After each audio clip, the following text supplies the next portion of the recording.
Welcome to the Bookshop at the End of the Internet. This podcast is dedicated to helping book lovers discover new authors.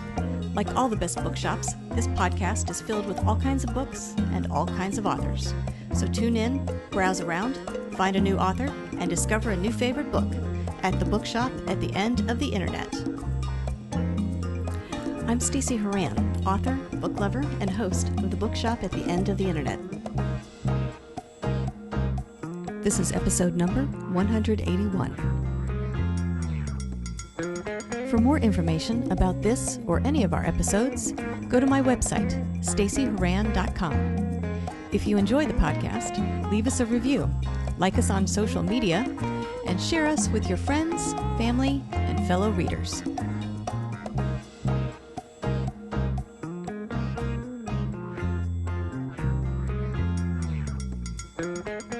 In today's episode of the Bookshop at the End of the Internet, I'm chatting with author Derek Baxter about his book, In Pursuit of Jefferson, Traveling Through Europe with the Most Perplexing Founding Father.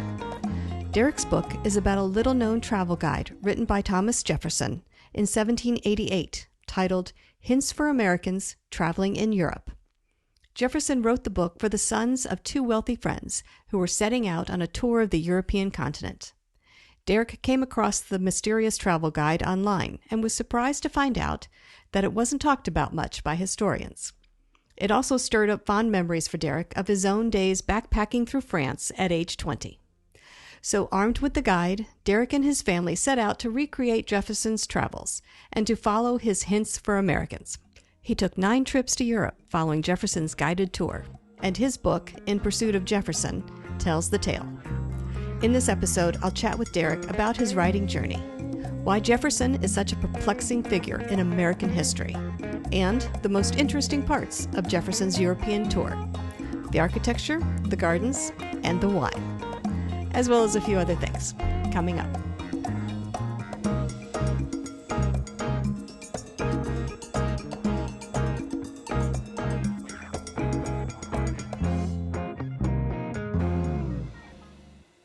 Derek Baxter, I want to thank you very much for joining me today on the podcast. Well, thanks for having me.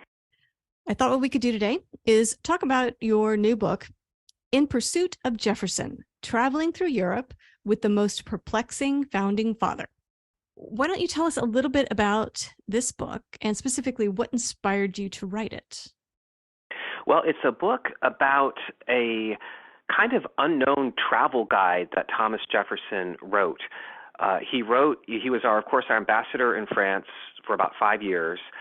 He had been in a real rut in his life when he left, and his wife had died, his political career had stalled out, and he fell in love with France, and he kind of rediscovered himself and learned about all these different subjects, architecture and wine, changed some of his views on politics, and he just came back a new man, really enthused with all these ideas that he put into place. And he told these 2 young men who wanted to travel through Europe about some of his experiences. He gave them ideas of where to go, and he wrote it all out into this, in effect, a guide that he called Hints to Americans Traveling in Europe. And I came across it. I was also hitting middle age. I was also in my own kind of rut, if you will. I found this guide and I just thought, this really speaks to me. You know, I'm just really curious, how relevant would it be today? What would happen if I just took it and went out on the road and had some of these experiences for myself? So I set off and did the journey over a series of years and eventually wrote a book about it. So how do you come across something like that? What led you to it? And what in that book led you to think, this is something I want to do? What specifically? Oh, that's a great question. So his long letter it's in the Library of Congress today, and it's online today, which is even better. So I found it online, and it wasn't a secret. It wasn't lost to history, anything quite that dramatic. But historians hadn't really talked about it very much. So it was a bit of an unknown side for Jefferson. So I found it, and I think just searching on the internet about travels in Europe, and it really spoke to me, I think, especially the part in France. So a lot of these travels that he advised, the American traveler to go on were in France. And I had studied abroad there in the south of France when I was 20. And so it just made me think back to those days, kind of when you're younger, you have your whole life in front of you, like all these horizons open. And it just reminded me of, backpacking to these little French villages. I wanted to kind of recapture some of that again. And I didn't know if I could at age 40, do the same thing that I could at age 20. But it turns out you can have plenty of adventures at any age. And a lot of the sites in the guide wound up just being fascinating places to go to. There were big cities, Paris and Amsterdam, Marseille, but also just lots of out of the way places that gave me a good excuse to visit. Let's talk about some of the things that he wrote about. Mm-hmm. And I'm curious, how did they translate to today? I mean, were you able to see exactly the same things, experience exactly the same things he had been talking about, or did you have to sort of guess or extrapolate or try and get as close as you could? Yeah. Well, it varied. So he set out, he had all these, what he called objects of attention. They're basically subjects. So he had 8 of them. So I kind of eventually got on the approach of trying to do, I did, about 9 trips or so. And roughly every trip I would try to explore one of these subjects. And some were easier than others. Architecture was one of the hints that Jefferson gave us that you really can explore very well because most of the buildings that he saw and described are still there today. So he loved Roman buildings in the south of France, these old temples, the Pont du Gard, which is this long aqueduct near Nîmes. These are all UNESCO, heritage sites. So they're not hard to visit, but it's really interesting to contrast how they were in Jefferson's day versus today. Because today, in most cases, they're museums, they're protected sites. In his day, people sometimes were living in them, or there were small, huts or shanties all around them. But architecture was a really easy way to connect with Jefferson. Wine was a very interesting one too, because he went to some of the best vineyards in France and Germany, and a lot of those are still open today. Gardens was a tougher one. So landscape gardening was a big deal in Jefferson's time. He rated it as an art form right up there with painting and statuary. So he went to 19 different landscape gardens in England. English gardens were his favorite. And I did visit all 19, which took some effort because about half of them, maybe a little more than half, are still, beautiful gardens and open to the public today. But a lot of them weren't. A lot of them had really, time had taken its toll, and one had turned into a golf course, and another one was just a small little city park. So it took a lot of sleuthing, and it took some. It was a bit of a challenge to visit all of those. But it was interesting kind of in all these trips, kind of seeing what Jefferson recommended that a traveler see, and then also kind of trying to see through his eyes what he learned and what he took back, when he, his ideas for new buildings back home, his ideas on landscaping, et cetera.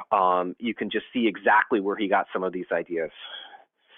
Let's talk about those ideas. I'm curious what he wrote about as far as the things he recommended that travelers absorb or take on board or contemplate as a result of these travels. And did you find yourself lining up with that, or were your impressions and your experiences different? Jefferson, of course, he was a Renaissance man. He knew all these things about, seemed to be an expert on just about every field. So he was a very informed traveler. And I kind of wondered sometimes, these 2 young men who were in their 20s and just asked them, like, where should we go? He really gave them some homework. He didn't just say, go see this church, go see this palace. He set out, as I said, 8 different subjects that he thought they should learn about. And this was, Jefferson really took all this seriously because he was advising them, and he prepared this guide in 1788. So our country was very young. Our economy had been just kind of in shambles from the Revolutionary War. We were still trying to get our footing. The Constitution was just in the process of being ratified. So, America was it was really at the beginning of setting up our government, and Jefferson really wanted the future leaders of the time. These future leaders, of course, were, aristocratic white Southerners like himself, but he wanted these future leaders to learn and come back with good ideas. He thought America needed good ideas. So he gave them some very specific advice to learning about how people lived, how the politics of the country affected the standard of living, some specific things to look at for architecture, because that was also important for him. Jefferson was the biggest proponent of what today we call neoclassical architecture in the U.S. And this wasn't just his personal style. He really wanted our buildings in America to emulate Roman buildings, with some modifications. And he thought this was a bit of a civics lesson along the way, because he and the other founders really looked up to the Roman Republic, and they saw the Roman Republic as a source of virtue and of strength and as a really good model for America. So he thought that, if we had government buildings that looked like ancient Roman temples, that this would be a good thing. It would really be instructing citizens, kind of elevating them. You look up at the temple. If the Capitol looks like a Roman building, you're thinking about ancient Rome and thinking about their example. So he thought it was a real teachable moment for Americans in terms of architecture. So it was a little tough. It could be a little daunting, sometimes. And I took my family with me on a lot of the trips, and including my kids who were fairly young at the time. And sometimes everyone just wants to go out and have a croissant and have a good time and be like tourists normally are. And here I'm, pushing them. No, we've got to look at this building and try to understand it, and we've got to go to this garden. So I think at the end, though, it was a good experience. We all kind of learned a lot in our own way. And saw things, obviously, our experience was different than Jefferson's traveling. We had a lot of comforts. We could move around in a car or on a train much quicker than Jefferson could in his carriage. But still, we tried to kind of slow down and see things as he would have back then. And so your family, overall, they enjoyed the experience, or was there ever a time where they said, no, you go do the Jefferson thing? We're just going to relax by the pool or something. Yes, yeah, there was a time or two like that. Sure. Sometimes, and they were great sports. I'm so grateful that they came along and participated on all these things. Yes, especially because the kids, we did these over 8 years, and sometimes it was just my wife and myself. Sometimes we brought the kids along who were pretty young at the beginning, as I said. And these were their first big trips. And sure, it kind of wore us all out. It wasn't all Jefferson, I will say. We mixed in like a Legoland here or there, stuff that everybody would like. I just didn't put those parts in the book, but right. But yeah, they were good sports. But and sometimes I wondered, like, what are they getting out of this? But I think it was after the fact, even years after the fact, that I realized just what an impact it had on them. My daughter is now 16, but we went to Rome. I think she was about 10 or so, and it was really hot. They were in the midst of the biggest heat wave they had had in 70 years. It was like 100 degrees, and we're walking around Rome. It's all exposed to the sun. We're just all feeling hot. I was like, can we get through this? But now today she'll say that that's one of the favorite days of her life, seeing the Roman Forum. It made such an impression on her. So sometimes, things that people see as kids, they kind of marinate in the memory for a little bit. And then people later realize like what an amazing experience that was to see. You titled the book Traveling Through Europe with the Most Perplexing Founding Father. Let's talk about that for a bit, because that's an interesting way to describe him, I think, because his actions didn't always align with his words. Let's put it that way. So what did you find when you were researching him, and when you were on these travels and you were reading his letters? Sure. Yeah, there were definitely, he's a complicated character, and the perplexing part, he would take positions on some things that maybe weren't consistent with his own life. He was very against the U.S. having a public debt, yet he was deeply, deeply in debt his whole life.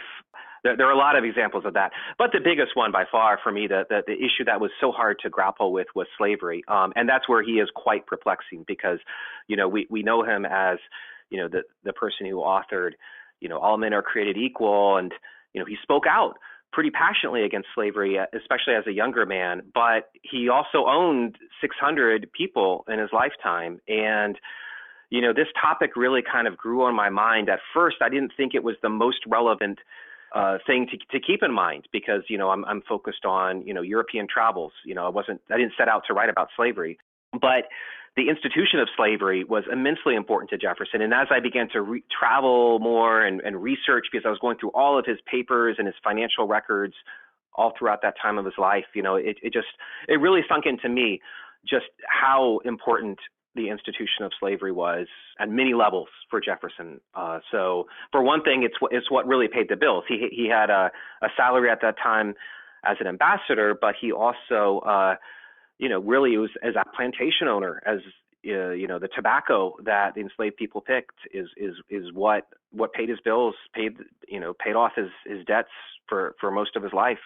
And as he traveled, he kept dreaming up grander projects. He was going to have Monticello be rebuilt, and he was going to build other buildings and change all the landscaping at Monticello and try out different crops that he found in France and elsewhere. But all those things kept coming back to the enslaved people that he owned. He wasn't out there doing the planting. He was expecting enslaved people to do it for him. So it was hard because Jefferson, I grew up here in Virginia, and I grew up just strongly admiring him, and to kind of come face to face with just how important slavery was to him, even though he didn't write about it. He liked to, very much in terms of the enslaved people that he owned, he liked to keep his name out of the paper with respect to that. One case in point, he was running low on funds. The debtors, his creditors were coming after him when he was in Paris, and in 1785 he authorized the sale of 31 people. He needed cash, so he told his overseer to set up an auction and sell these 31 people, but to keep his name out of it. So it was things like that, looking at to the person that I kind of grew up seeing as really my hero. It was something I had to kind of reckon with and understand Jefferson better. It does make you realize that people are complicated, right? They are not just what you see or what is portrayed in the history books. There is a lot more depth to them, and some of it is good and some of it is not. Yeah, no, you're right. It was a lot more complicated, and I think especially as a kid in Virginia growing up, we didn't read that much about slavery in books about Jefferson, and there were certainly it's important. Hey, he was not the only slave owner. That is true. People say put him in the context of his times, but you always expected more. At least I did from Jefferson, because he was such a champion of liberty and so ahead of his time on so many other issues. But he wasn't with his deeds. He definitely wasn't on this issue. So it is something that I think we have to remember, and we have to remember not just as kind of our what are we thinking of Jefferson, but we have to remember because we have to remember all the people that lived there at Monticello and the other 3 plantations he owned. There are hundreds of people, as I said, and it's actually interesting that this is the best documented, I think, site Monticello is with regards to the life of enslaved African Americans in that time period, because Jefferson kept records on everything, and just about, and his descendants mostly kept them. So we do have actually, historians have a very interesting window into the lives of many African Americans who lived at Monticello in that time, and you can learn about their stories today. And in undertaking these travels and reading this guide that he obviously spent a great deal of time and attention on, did you learn more about him by reading this guide and kind of walking the paths he walked? I mean, you grew up in Virginia, so you studied him, and there were things that you knew about him before you started this. But aside from the in-depth research you did, just reading this guide, did you feel like you knew him a bit better? Yeah, I think I did. I think I felt like I did anyway. Following his trail, especially kind of a little off the beaten track, so to speak, not just in Paris and Amsterdam and places where 1 million people have been, but when he sends you to the small little French village that had a few hundred people in his time and still only has a few hundred people, you can really get a sense of, okay, this is the main street. This is exactly where he came down, kind of understand what he went through. And he seemed a lot more human to me too, when I would follow his guide and see where he got lost and see where his carriage broke down and see how he got completely confused in Germany. Germany, of course, was many different states. There wasn't just one country of Germany, but this was one of the few languages, it seems, that Jefferson did not speak. And he got lost, and he was trying to find the site of a Roman battlefield, and he couldn't find it. And he was just having all this trouble. And you kind of think of like Jefferson, the man who could do anything, being out there on the road, getting frustrated. So I kind of related to that because, anytime you travel, eventually something's going to go wrong or not quite as you planned. So he seemed more like, more like me, I guess, in a way, kind of out there on the road, just doing the best you can. But it was just a really interesting experience. And I just really loved, as I said, how the guide sends you out of the way places. Like one that was our favorite was this tiny town in the Alps called Seorge, which is really not a big tourist attraction. I'd never heard of it, never would have gone there, but it wound up being one of our very favorite places to go. It's just this magical town where all the houses are made out of stone and they're kind of clinging to these steep cliffs, and there's cool mountain streams and good French food. We could just go back and live in Seorge. I'd love to do that someday. So it was fun. I think it was just a really good, a good means to kind of take all these trips with a purpose. Is it something you would recommend to others to follow his hints for Americans traveling in Europe? Absolutely, yes. If somebody else wants to do it, there's more to do. I couldn't do all of it. I did a bunch, and I wrote a few hundred pages about it. But he set out an itinerary with all these little towns and all these things to do.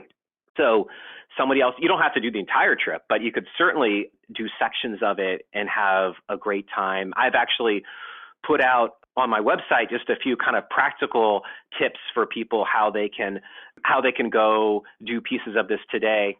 But of course, it doesn't have to be, you don't have to follow Jefferson's words and go through Europe to have a really meaningful experience. I think the other thing I took away was just get out there. If you have a dream, don't put it off forever. Just go out there and travel wherever you can. We also had wonderful experiences kind of checking out some Jefferson sites in Virginia, closer to home. We had wanted to go back. We did, I think, 9 trips, and I had wanted to do one more trip, but it was going to be for my last trip was going to be the summer of 2020. So of course that didn't happen to France, but instead we wound up traveling in Virginia and seeing some places that Jefferson traveled to as an older man. And those trips were great too. So really, it's just wherever you can make it happen, I think people can have a really good experience. But what I loved and what I took away from it was kind of this idea of traveling with a purpose, to be investigating something or to have, something in mind when I went out there on the road to try to connect with people along the way. That made a real difference for me. You set about to write this book as you had this experience. Were you always a writer? Is this something you've always done? And so the idea of writing this was just par for the course, or was this something new for you? It was something new for me. Yeah. I always loved to write, but I had never sat down to write a book. I'm a lawyer apart from this, so my writing is not nearly so fun. When I get into the legal stuff, it's not quite as creative in that way. But I started to, record my story and start to, from these trips, start to shape it into stories. And that was also, in a way, kind of a journey of its own, because I had to, I had to learn about writing, and then I had to learn about publishing. So that's also been its own kind of trip, but it's been a fun one as well. Do you have plans to write more? Yeah, I'd love to do another one. I've actually have an idea, not quite ready for prime time, but I have another kind of travel history idea. So we'll see if this takes shape, because that could be fun to get out on the road again. Yeah. Well, on this podcast, we usually talk about the writing journey. Mm-hmm. What has been the biggest surprise for you on this journey? What did you not expect to find when you started out? Well, I didn't know how hard it was going to be. Writing it's very hard. I guess I didn't realize how much how much editing you need to do and rewriting. Because, of course I had written things. We all write, whether it's an essay in school or whatever, we've all done writing. I didn't realize that, every chapter I rewrote, I don't know, I probably had 20 different drafts or more, and then comments and edits and feedback. So it's a constant process of figuring out what you're really trying to say and working then on a sentence level and getting rid of all those unnecessary words. And as you do that, the writing just, normally just gets stronger and stronger and better for the process. So, but I had no idea. So, especially because I'm writing about travel. So I write about one experience that maybe took a couple hours, say a boat trip that took a couple hours, and I wound up spending 25 hours or whatever it is writing about those 2 hours just over and over again. So really that was a bit of a surprise. I just didn't know that going in. So I have even more respect now for anyone who's tried to do a book like, any kind of book. It is a lot of work. It's a lot of thinking through exactly what you're trying to say. And how about the best part of this writing journey for you? I think the best part for me is just when I feel like I really got it right. I got it the best that I could do anyway. When I finally landed on that sentence that I like, that made me smile or maybe laugh, even if I was trying to be funny. That doesn't always happen, but when you write something that you're happy with as a writer, I think that's just very satisfying. So I think that's what's really kind of driven me throughout, is just, that you're producing something. Maybe you'll be the only one to see it. Maybe a whole bunch of people will see it, but regardless, it's just something that you've enjoyed producing and you think it's the best you could do. So that's been, I think, my favorite part of this. Good. Well, if people want to learn more about you and your book, In Pursuit of Jefferson, where can they go to find you and that information? Sure. Yeah. Probably the best place to start would be my website, which is jeffersontravels.com, www.jeffersontravels.com. So I've got some blog posts about different, topics related to Jefferson and some more information about my journey and kind of my continued journey. So yeah, people can definitely go there to check it out. I've got an author newsletter as well that I put out every couple months or so. So if people are interested, they can sign up for it there. Because I'm still doing some small little kind of Jefferson mini trips here in Virginia, or just, sharing some reflections on him. Because of all our presidents, he is certainly one who has this, I think, continued impact and legacy today. He's somebody that people talk about and relate to, not always good, but he is such a part of our fabric, and he just played such an enormous role in our history that it seems like sometimes that he's almost present today. So there's a lot of Jeffersonian things going on, and I like to try to keep up with them and share them as well.